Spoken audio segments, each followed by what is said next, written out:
Hello students, how are you? I hope you all are fine, and yes, I'm praying to God for your better health of you and your family.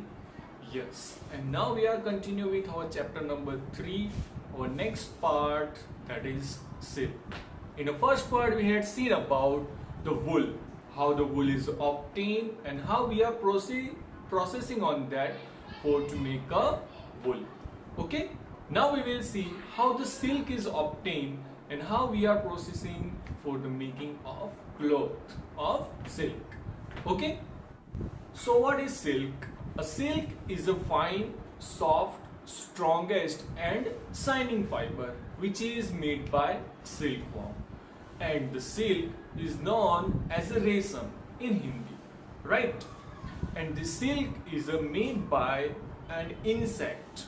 The name of that insect is silkworm. Okay, silk is a natural fiber, yes, which comes from animal and which is made of protein, and it is the strongest natural fiber. It is strong enough as comparable to the steel thread, and the silk fiber converted into yarn to make a silk cloth. For example, silk sari, silk dress material. Okay, so here we will see how the silk is obtained from the cocoon. The rearing of silkworm to obtain silk fiber, that is known as sericulture. Sericulture means silk farming. Now we will see life history of silk moth. Okay. Now, the life history of this silk moth, it is very interesting because that silk moth will not directly comes from egg. Yes, between that adult silk from egg, there are some stages are involved.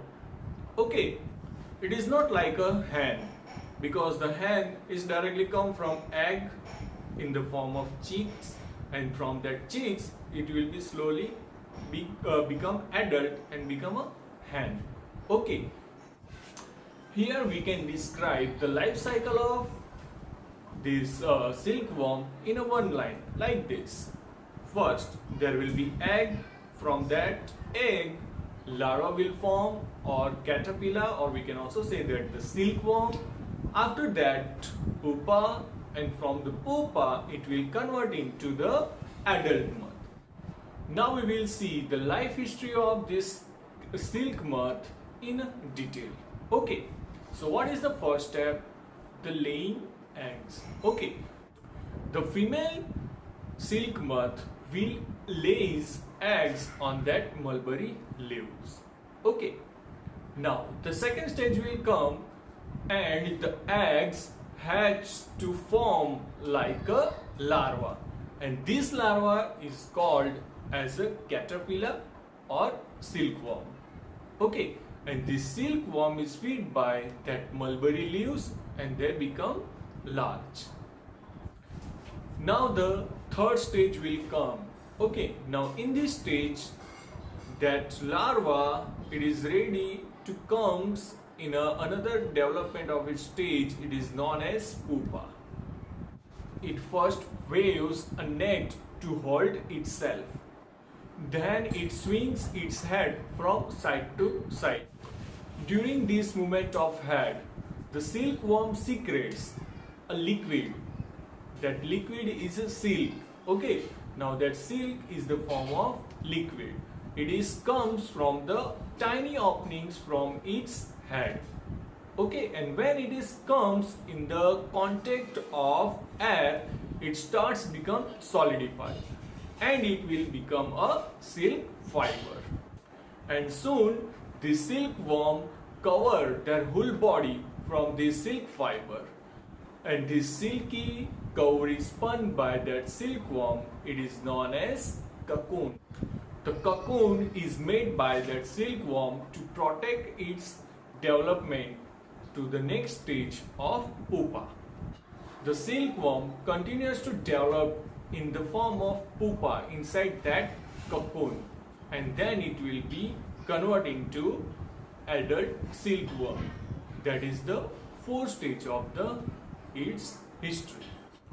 Now in fourth stage, that pupa will fully grow in that cocoon, and when it will be completely grown up, then it will split up that cocoon, and then it will be comes out in the form of beautiful adult silk moth. It is also known as butterfly. Okay, and then it will again ready to lays egg by that female silk moth. Okay, and this way, this again the life cycle of this silk moth will be repeat. It is not directly comes from egg. First it will lays egg, then it will convert into larva, and from larva to pupa, and pupa to adult silk moth. So these are the four stages where that silk moth will complete their life cycle from egg to become a adult silk moth. Okay. Here one thing is noticed that when the pupa in the development stage, okay, and it will become a adult silk moth, okay, and when it will become adult, then it will split up that cocoon and it will be fly away. Okay, if this will happen, then what will be damage? Yes, it will damage that cocoon, because when it will become adult, it secretes some liquid, and that liquid will dissolve that silk fiber, and that silk fiber will be damaged. Okay, and these become the lower quality of silk, and that's why when the cocoon is formed, that silkworm gets killed inside them. Understand? But not all the silkworm will get killed, because some of they need to grow, and after that they become a adult silk moth, and they will again lay the eggs. So this process will continuous, and we will get the silk fiber. Understand?